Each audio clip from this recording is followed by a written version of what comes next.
right to the point. It's come to my attention that you and the cleaning woman have engaged in sexual intercourse on the desk in your office. Is that correct?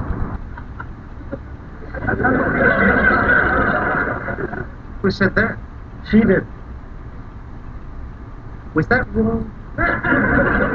Should I not have done that?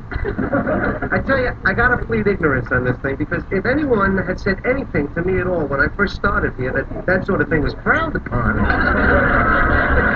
You know, because I've worked in a lot of offices, and I tell you, people do that all the time. What was once as described as acceptable in the workplace is now be considered deplorable. A decade ago, at first glance, a womanizer may seem like a good man. Sadly, the womanizer has an alternative motive: feeding his sexual gratification. Today in the workplace, that womanizer is called a sexual predator. A sexual predator is a person seen obtaining, or trying to obtain, sexual contact with another person in metaphorically predatory. He habitually seeks out sexual situations that are deemed exploitative. In the last couple of years, these sexual predators have been exposed in the news. A judge has ruled Bill Cosby is a sexually violent predator. The ruling, which came on the second day of Cosby's sentencing hearing, I'm going to invoke my Fifth Amendment right. An allegation of inappropriate sexual conduct was made Monday night. Roughly 24 hours later, Matt Lauer, anchor of NBC's Today Show for 20 years, was fired. The arrogance of Harvey Weinstein knew no limits. Put simply, the predator thought he could do whatever he wanted. This brings us to the Republican candidate for governor of Illinois, Richard Irwin. Two-term mayor of Aurora has a long history of sexual plundering in municipal government. To be clear, Mr. Irwin's love life is none of our business, until he starts using taxpayer money in these sexual exploits. 16-year veteran, Jeff Ward, reporter and columnist, has documented Irwin's record as mayor. Mr. Ward, in September 30, 2020, writes about 4 women Richard Irwin had on cushy city payroll jobs, and one making $132,000 a year in an utterly unnecessary position created just for her. But we're going to focus on the worst kept secret in Kane County. Talk about many of Richard Irwin's sexual predatory relationships in public office. But the one I would like to focus on is the relationship that may have implications on Kane County judicial courts next year. And of course, this would be Mayor Richard Irwin's concubine Brittany Petterson. Oh, you remember Brittany Petterson, who is running for Kane County judge. I love raising my twin daughters in Aurora because of our community's shared values of fairness, justice, and inclusion. As a judge, I'll ensure everyone in my courtroom is treated with equal respect. Brittany Peterson is an attorney who worked with Richard Irwin, joining his criminal defense law practice, later raising to partner. While he was elected in public office, Irwin sexually exploited her in the workplace, and then got her pregnant. He tried to get Ms. Peterson to abort the babies, like he's done in many other municipality hookups. But Ms. Peterson went forward and gave birth to twin daughters. Maybe this might be a reason why he won't come out and condemn abortion in the state of Illinois. Irwin declined to comment on the leaked draft Supreme Court opinion that supported overturning Roe v. Wade, as well as other abortion-related questions. But hold on. Abortion.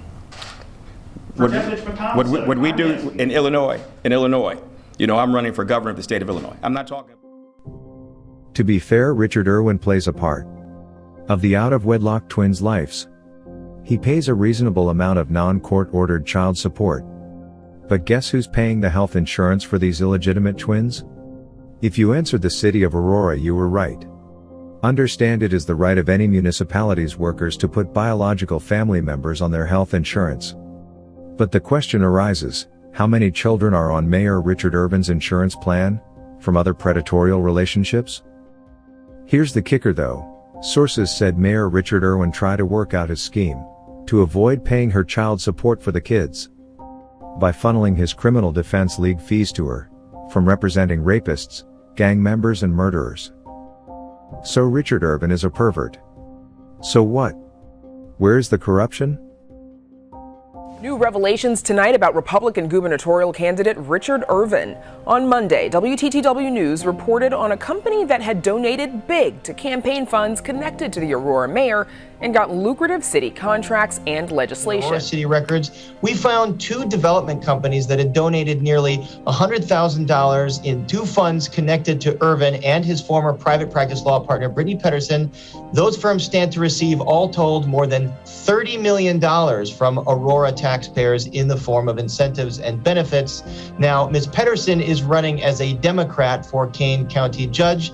This all Brittany Pedersen was connected as a main participant involved in the multi-million-dollar redevelopment of the old Copley Hospital that was funded by Aurora taxpayers and sent millions of dollars to Irwin's political cartel.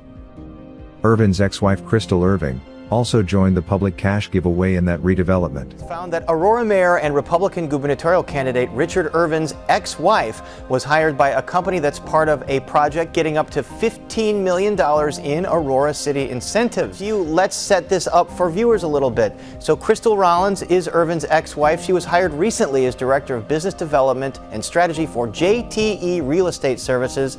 That company is one of several working on the $128 million redevelopment of the former Copley Hospital in Aurora. And Irwin were married when the city council approved this deal in 2019. Court records in DuPage County show their divorce was finalized in December of last year. Now, Is it just me, or should red flags be going off? Questions arises. How many concubines does Richard Irwin have connected to city government contracts? And why isn't the Inspector General investigating allegations of corruption in other Aurora municipal funding of government projects?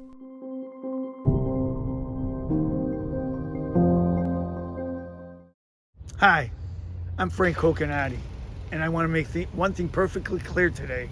I am not supporting sex predator Richard Irwin for Illinois governor. My opponents, Mark Hosty and Matt Pogorski, are supporting the sex predator. We do not need Irwin to be the face of the Republican Party.